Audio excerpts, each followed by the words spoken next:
Halo Sobat Noba di seluruh benua. Gimana nih? Udah siap belum dengerin kelanjutan cerita BTTH Benua Abadi versi novelnya? Sebelum Mimin melanjutkan, Mimin ucapin terima kasih banyak atas support dan kesetiaannya sampai sejauh ini. So, jangan lupa tekan tombol loncengnya, atur posisi, pejamkan mata, dan let's go. Mari kita masuk ke ilusi seni radionya. Halo Sobat Noba, melanjutkan cerita dari episode sebelumnya ya. Semoga kalian suka. Di dunia pohon roh, Luo tua dengan sungguh-sungguh melihat kuali hijau emas di depannya. Matanya menunjukkan kesungguhan yang mendalam. Luo tua perlahan meletakkan tangannya di belakang punggungnya. Dengan punggung menghadap Xiaoyan, dia menggelengkan kepalanya tanpa daya. Sayang sekali, peringkat kedua dari daftar surgawi ini sebenarnya dihancurkan oleh Raja Yuan. Sayang sekali, ucap Luo tua. Xiaoyan tidak berdaya. Dia tidak menyangka bahkan Luo tua pun memberikan jawaban yang mengecewakan. Xiaoyan melambaikan lengan bajunya tanpa daya dan hendak menyimpan kuali Luo Tian ke dalam cincin penyimpanannya. Namun saat Xiaoyan hendak melakukannya, Luo tua berbalik dan menatap Xiaoyan dengan ekspresi mengejek. Untungnya tingkat kerusakan kuali ini masih sesuai ekspektasiku, ucap Luo tua. Begitu dia selesai berbicara, wajah Xiaoyan langsung membeku. Sesaat kemudian senyum gembira muncul di wajahnya. Artinya masih ada harapan untuk memperbaikinya, ucap Xiaoyan. Namun untuk memperbaikinya, membutuhkan api surgawi dan bahan emas hijau matahari surgawi. Di dunia ini satu-satunya hal yang dapat menggabungkan emas hijau matahari surgawi dengan sempurna adalah api surgawi. Beruntung kamu sudah memiliki yang pertama. Namun meskipun begitu, kelangkaan bahan yang kedua tidak kalah seperti besi misterius meteorit. Itu adalah sesuatu yang hanya dapat ditemukan secara kebetulan. Selama kamu dapat menemukannya di masa depan, aku jamin bahwa aku akan dapat memperbaiki kuali hingga 90%, ucap Luo tua. Yakinlah Luo tua, aku pasti akan melakukan yang terbaik untuk menemukan emas hijau matahari surgawi. Ketika saatnya tiba, aku harus menyusahkan Luo tua untuk memperbaiki kuali Luo Tian untukku, ucap Xiaoyan. Luo tua mengangkat pandangannya. Mata tuanya yang keruh meletakkan di wajah Xiaoyan. Setelah diam-diam memujinya di dalam hatinya, Luo tertawa dan menjawab, "Hahaha, bagus. Berdasarkan keyakinanmu, aku akan menantikan hari di mana kamu menemukan emas hijau matahari surgawi. Pada saat itu tentu saja aku tidak akan bersikap sopan." Hahaha, ucap Luo tua. Dalam sekejap mata, sudah hari di mana Xiaoyan dan Luo Jin untuk pergi. Pagi-pagi sekali kota kuno yang sunyi sepanjang malam sekali lagi menjadi berisik. Jalanan yang ramai dipenuhi gelombang orang. Pagi itu jelas menyegarkan. Namun udara dipenuhi suasana pengap dan menyesakan. Di asosiasi alkemis, setelah istirahat semalam, kondisi Xiaoyan sudah mencapai puncaknya. Pada saat ini terlepas dari apakah itu kekuatan spiritualnya atau kendali Doqi, tidak diragukan lagi itu jauh lebih cepat dari biasanya. Ketika Xiaoyan membuka pintu, seluruh tubuhnya bermandikan sinar matahari pertama di hari baru. Pada saat yang sama dia juga menemukan bahwa Guli dan Cilin sedang duduk di samping meja batu di halaman kecil di luar pintu. Jelas sekali mereka sudah menunggu lama. Keduanya langsung berdiri saat melihat Xiaoyan keluar. Sudut mulut Xiaoyan tersenyum saat dia berjalan ke depan dan menyapa mereka berdua. "Selamat pagi untuk kedua ketua asosiasi," ucap Xiaoyan. "Hehehe, kalau aku tidak datang lebih awal, aku takut banget kamu menyelinap pergi." Hahaha, ucap Cilin sambil terkekeh. Xiaoyan langsung merasa tidak berdaya saat mendengar ini. Dia tertawa getir dan diam-diam bergumam di dalam hatinya. Apakah aku tidak seperti tipe orang yang pergi tanpa pamit? Begitu kamu berangkat hari ini, aku tidak tahu kapan kita akan bertemu lagi, ucap Guli. Ekspresi wajahnya agak kecewa. Bagaimanapun dia menghadapi seseorang dengan keterampilan alkemis yang luar biasa. Terlepas dari asosiasi alkemis mana dia ditempatkan, kemungkinan besar mereka tidak akan membiarkan dia pergi. Namun Guli juga tahu bahwa masa depan Xiaoyan jauh lebih besar dari yang mereka bayangkan. Tempat kecil seperti kota kuno benar-benar tidak mampu menahannya. Bahkan jika dia tetap tinggal, itu hanya akan mengubur Xiaoyan. Ini adalah sesuatu yang paling tidak ingin mereka lihat. Terkadang melepaskannya mungkin merupakan dukungan dan bantuan terbaik baginya. Baiklah, jangan terlalu banyak bicara. Jika kita terlalu banyak bicara, kita akan menjadi seperti banci. Ayo pergi, kami akan mengirimmu. Aku yakin Master Luo sedang menunggu dengan cemas, ucap Cilin. Kalau begitu, Ayo kita ke sana dulu. Master Luo seharusnya sudah tiba. Lagi pula kita tidak bisa membiarkan dia menunggu kita di sana, ucap Guli. Setelah dia selesai berbicara, Guli memimpin untuk berbalik dan dengan cepat terbang ke arah bagian utara kota. Tubuh mereka bergerak dan kaki mereka melangkah ke udara kosong. Ketiganya dengan cepat terbang berdampingan ke arah Manormu di bagian utara kota. Dalam waktu singkat, mereka bertiga sudah sampai di Manormu di utara kota. Seperti yang diharapkan, Luo Jin dan Penatua Xuan sudah lama menunggu di sana. Qin Zhong juga hadir. Adapun Zhongli, dia sudah pulih setelah 3 hari. Tapi dia masih tidak bisa bergerak bebas. Setelah mengetahui bahwa Xiaoyan hendak pergi, meskipun dia dalam kondisi belum sembuh, dia masih ingin hadir untuk Xiaoyan. Ada juga sosok kuat yang berdiri di sisi kiri Luo Jin. Dia menatap Xiaoyan sambil tersenyum. Orang ini adalah King Feng dari suku Pohon Roh. Hari ini semua kekuatan utama di kota kuno berkumpul. Ketika mereka sudah dekat, sekelompok orang itu saling memandang dan tersenyum. Kemudian tanpa ragu-ragu, sekelompok orang itu bergerak dan dengan cepat terbang menuju alun-alun di luar Manormu. Ada peraturan tidak tertulis di kota kuno. Mereka yang berada di bawah kekuatan Bandi tidak diizinkan terbang di langit di atas kota kuno. Pada saat ini sekelompok orang yang bergegas terbang segera menarik banyak perhatian dari kota di bawah. Semua orang memandang kelompok Xiaoyan di langit dengan takjub. Terutama ketika seseorang mengenali Xiaoyan. Ekspresi mata semua orang tiba-tiba menjadi terkejut. Kelompok yang terdiri dari 7 orang semuanya adalah Bandi elit. Pada saat ini arah yang mereka tuju adalah Manormu di utara kota. Itu Yan Xiao. Mungkinkah dia akan mendapat masalah dengan Muhan lagi? Ucap orang-orang di bawah. Berbagai tebakan langsung muncul di hati setiap orang saat melihat pemandangan menakutkan di langit ini. Hampir semua orang yang mengira Xiaoyan telah menyiapkan pasukan ini untuk menghadapi Muhan. Setelah pemandangan di langit dilihat oleh semua orang di kota, kota kuno tiba-tiba menjadi hidup dalam waktu singkat. Dalam waktu kurang dari 3 hari, berita bahwa Yan Xiao telah mengumpulkan sekelompok bandi dan bersiap untuk mengepung dan memusnahkan Muhan segera menyebar ke seluruh kota kuno. Seketika, banyak orang menjadi gempar. Ini benar-benar gelombang demi gelombang. Setelah hari ini, tidak akan ada lagi orang bernama Muhan di kota kuno. Ada total 7 bandi elit di grup ini. Selain itu, di bawah penyelidikan beberapa orang di kota, kelompok itu memiliki 4 orang yang mencapai bandi elit bintang. Selain itu ada seseorang dengan kekuatan yang menantang surga seperti Xiaoyan. Pemandangan ini sangat menakutkan. Formasi seperti itu cukup untuk menyapu bersih semua kekuatan di kota kuno. Hahaha. Target mereka hari ini adalah Muhan di utara kota. Tampaknya hari ini Muhan tidak akan bisa lolos dari kematian. Siapa sangka Yan Xiao ini ternyata punya kemampuan luar biasa untuk mengundang begitu banyak bandi elit. Untungnya kita tidak pernah menyinggungnya saat itu. Segera beberapa orang dari berbagai klan di kota berseru dalam hati mereka. Kekuatan yang ditunjukkan Xiaoyan bukanlah sesuatu yang bisa mereka bandingkan. Saat ini satu-satunya hal yang dapat mereka pikirkan adalah lebih sering berinteraksi dengan Xiaoyan dan mencoba yang terbaik untuk berteman dengan Xiaoyan. Dalam sekejap mata, kelompok Xiaoyan telah tiba di luar Manormu di bagian utara kota. Di pinggiran alun-alun yang awalnya kosong langsung dipenuhi banyak orang saat ini. Pemandangan dari 3 hari yang lalu terulang kembali. Banyak orang berkerumun di sekitar tempat ini. Banyak tatapan menatap kelompok Xiaoyan yang mendarat di tengah alun-alun. Seolah-olah mereka sedang menunggu pertunjukan bagus dimulai. Kelompok Xiaoyan perlahan mendarat di tengah alun-alun.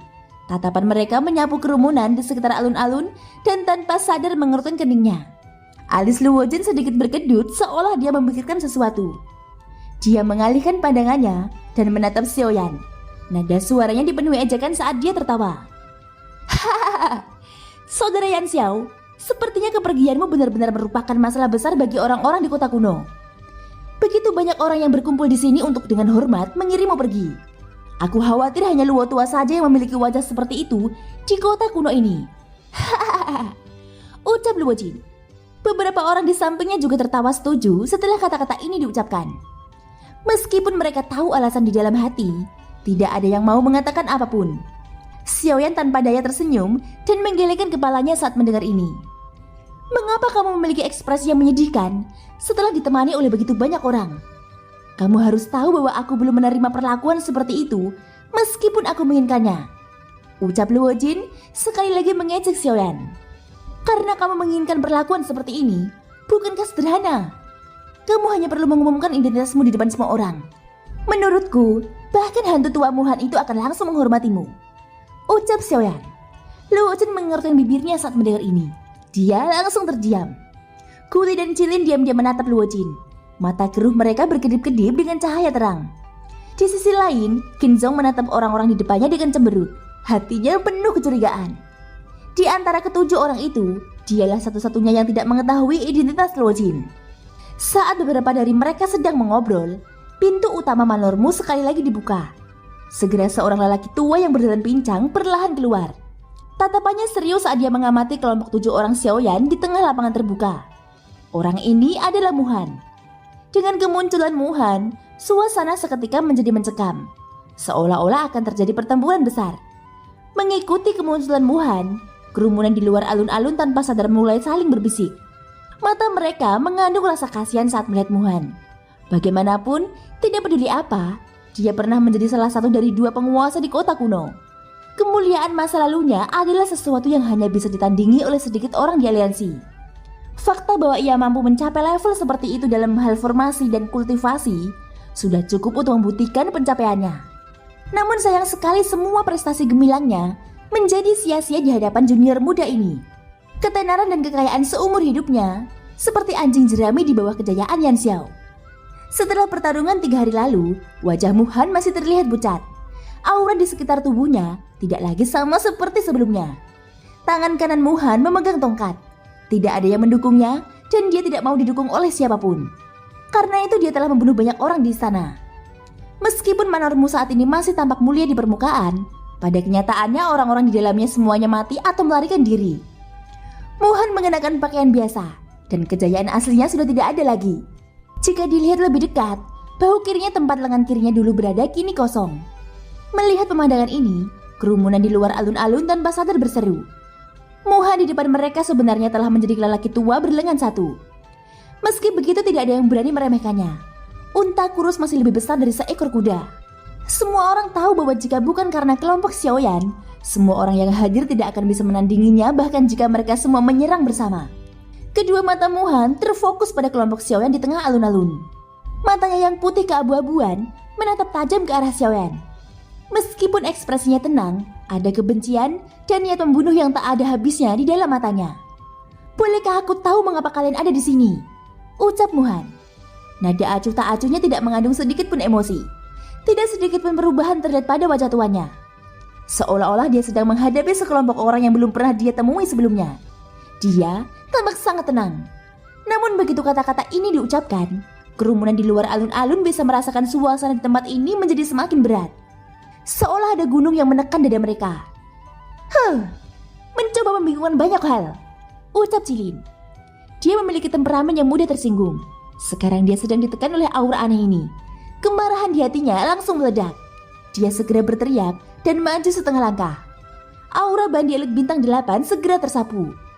Di saat yang sama suasana aneh yang menekan dada semua orang juga pecah. Namun Muhan tidak peduli dengan hal ini. Tatapannya acuh tak acuh saat dia melirik ke arah Cilin. Seolah-olah dia adalah orang tua yang sudah melewati masa jayanya. Muhan, kami di sini bukan untuk mencari masalah. Kami hanya ingin meminjam formasi teleportasimu, ucap Xiaoyan. Setelah kata-kata Xiaoyan terdengar, sedikit perubahan tanpa sadar muncul di wajah Muhan yang awalnya tenang. Xiaoyan di hadapannya telah melukainya dengan serius 3 hari yang lalu, dan bahkan memotong salah satu lengannya. Sekarang dia benar-benar berani datang meminta bantuan. Menghadapi adegan dramatis seperti itu, Muhan mau tidak mau ingin mengejaknya. Namun Muhan saat ini sedang tidak berminat untuk melakukannya. Matanya yang digunakan untuk menatap Xiaoyan masih setenang sumur kuno. Aku saat ini tidak dapat mendukung formasi ini hanya dengan satu tangan. Aku tidak lagi memiliki kekuatan untuk mengikuti formasi ini. Kamu harus mencari orang lain. Ucap bersikap seolah-olah seperti seorang pensiunan yang tidak tahu tentang urusan dunia. Setelah suaranya terdengar, tubuh lemahnya menggunakan tongkat di tangannya untuk perlahan berbalik dan mundur ke Manormu. Ekspresi Xiaoyan tanpa sadar berubah saat dia melihat ini.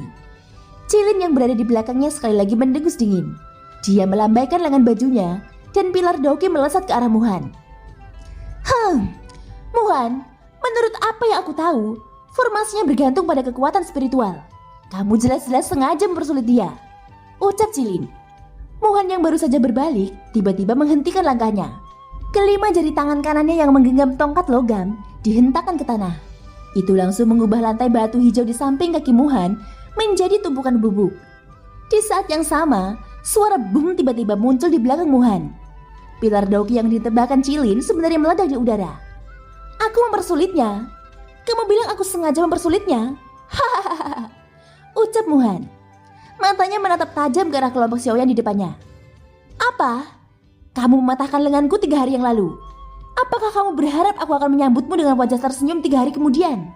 Dia bilang, aku mempersulitmu. Kalau begitu, apa arti patahnya lenganku? Ucap Muhan meraung dengan liar dan marah. Ekspresi Xiaoyan acuh tak acuh menghadapi raungan gila Muhan. Hahaha, mastermu, menurutku kamu harus bersuka cita. Kehilangan lengan setidaknya lebih baik daripada kehilangan nyawamu. Ucap Luo Jin. Dia perlahan terbang ke depan dari belakang Xiaoyan dan berdiri di depan Xiaoyan. Matanya acuh tak acuh saat dia menatap Muhan sambil tersenyum. Mata Muhan langsung menyipit saat melihat Luo Jin. Setelah mengamati dengan cermat, Muhan membuka mulutnya dan berkata dengan suara dalam, "Kamu buta nakal dari 3 hari yang lalu." Ucap Muhan. "Kalau bukan karena aku, kamu tidak akan kehilangan satu lengan pun. Kamu juga akan kehilangan nyawa lamamu." Ucap Luo Jin. "Siapa sebenarnya kamu?" Ucap Muhan. "Hehehe, ini pertanyaan yang bagus. Aku Luo Jin. Mungkin kamu belum pernah mendengar nama ini sebelumnya. Namun aku memiliki identitas lain. Aku yakin mastermu pasti sangat akrab dengan nama ini." Ucap Luo Jin memandang Muhan dengan senyuman di wajahnya. Seolah-olah dia sengaja menunggu pihak lain mengajukan pertanyaan. Ketika dia melihat penampilan Luo Jin, Muhan merasa sedikit heran. Biarpun pemuda di depannya ini bukan orang biasa, tindakannya agak terlalu sombong. Beritahu aku, identitasmu yang lain." Ucap Muhan. "Identitasku yang lain adalah pemimpin pavilion dari awan tersembunyi." Ucap Luo Jin. Setelah dia selesai berbicara, di saat berikutnya, tanpa menunggu kerumunan di luar arena pulih, Luo Jin meletakkan salah satu tangannya di belakang punggung dan melambaikan tangan kanannya. Pada saat yang sama, suara jelas dari tulang giok yang bertabrakan terdengar. Kipas giok putih muncul di tangan Luo Jin. Ketika kipas giok muncul, artinya Master Pavilion pun muncul. Suasana tiba-tiba menjadi sunyi. Tubuh semua orang yang hadir kecuali Xiaoyan dan beberapa orang lainnya yang mengetahui identitas Luo Jin tiba-tiba menjadi kaku. Mata mereka dipenuhi rasa tidak percaya saat mereka menatap tajam ke arah Luo Jin yang memegang kipas giok di tangannya. Master Pavilion awan tersembunyi? Kipas giok itu, bagaimana ini mungkin? Setelah beberapa lama, Muhan sepertinya ketakutan oleh sesuatu saat dia berseru dengan suara serak. Hatinya dipenuhi rasa tidak percaya. Sudut mulut Luo Jin membentuk senyuman dingin. Kenapa? Kamu tidak percaya padaku? Ucap Luo Jin. Mustahil. Master Pavilion dari Pavilion awan tersembunyi telah menembus kelas Dodi. Kamu hanya seorang bandi bintang 8. Tidak mungkin bagimu untuk menjadi pemimpin Pavilion awan tersembunyi. Ucap Muhan. Hahaha. Tidak ada yang mustahil dalam hal ini. Mastermu, orang di depanmu memang adalah penguasa Pavilion awan tersembunyi.